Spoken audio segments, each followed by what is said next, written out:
So finally, to finalize this analog control design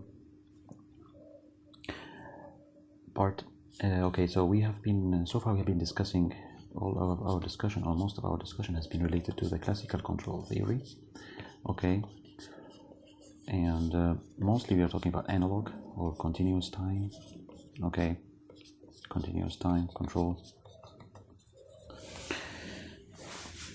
So there are a couple of points that we need to keep in mind when we are designing a controller, okay? And I just want to focus in this on this part on what are those points that we want to be make sure that we are keeping in mind, okay? So the first thing is the controller architecture. So those are different aspects which are related to the controller, okay? So there is the controller architecture, okay? Okay, so what do we mean by the controller architecture? So the controller architecture, for example, is it a PID controller? Is it a lead controller? Is it a lag controller? Is it a lag lead or lead lag controller? So this defines the architecture of the controller. So basically the transfer function, and the transfer function implies that it has some parameters that we need to tune. So for example, in the PID we have the gains, proportional, derivative, and integral gains. For the lead controller we have a gain, we have the location of a zero and a pole, and the same thing for the lag, and so on. Okay, so the architecture, okay, that's point number one. Okay, point number two is the criteria by which you're going to design, or the design criteria, and this is coming directly from the specifications, okay? So this comes from the specs, and this should be the very first step in the control control system design. So we're not talking about the steps of the design in general. We discussed already before what are the steps of the design, starting from the specifications, and then you do the simulations, and you implement, and then you reiterate. This is not what we are discussing here. What we are discussing here is particularly just to stress on some points which are related to the controller based on what we have studied so far. So the criteria, for example, can include gain margin, can include phase margin, can include something like the settling time, can include things like overshoot, relative stability, robustness, all of these kind of things. They can also include some optimal control aspects, like for example, if you are trying to minimize a certain error function, so cost function, if you are you minimizing the integral of the squared error, the integral of the absolute error, or for example the time multiplied by the squared error, the weighted quadratic error, which we take the control signal also into account. So these are under the umbrella of the design criteria, okay? So it comes from the specs. Okay, what exactly do you want to tune?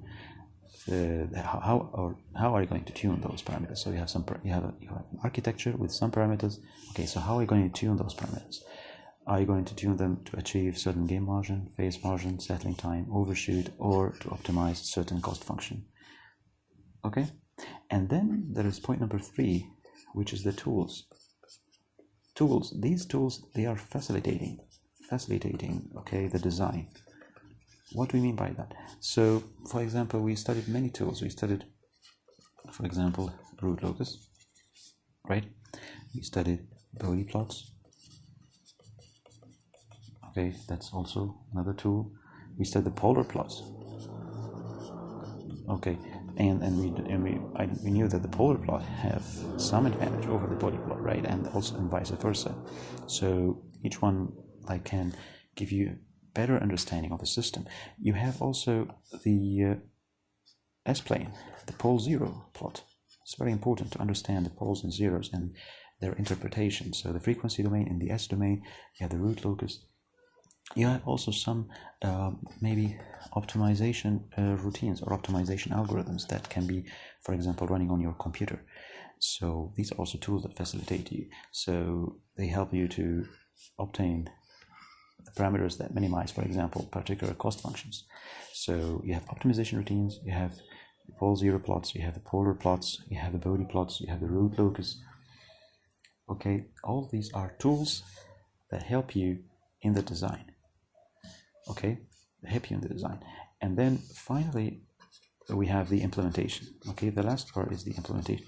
And when we talk about the implementation, is that okay, so you want to implement your controller, so you need to keep in mind that at the end this is going to be some hardware. Okay, you need to use, for example, electronics, electric circuits, operational amplifiers, resistors, capacitors. If you're doing digital control, then you may be implementing using microprocessor, microcontroller, FPGA, depending on how complicated your control algorithm is. So this is another aspect. Of course, after you do the implementation, you do the testing, and then you reiterate. And as I said, this is not meant to describe the design process of the controller, but these are just 4 important aspects which are related to control design. So controller architecture, that's number 1.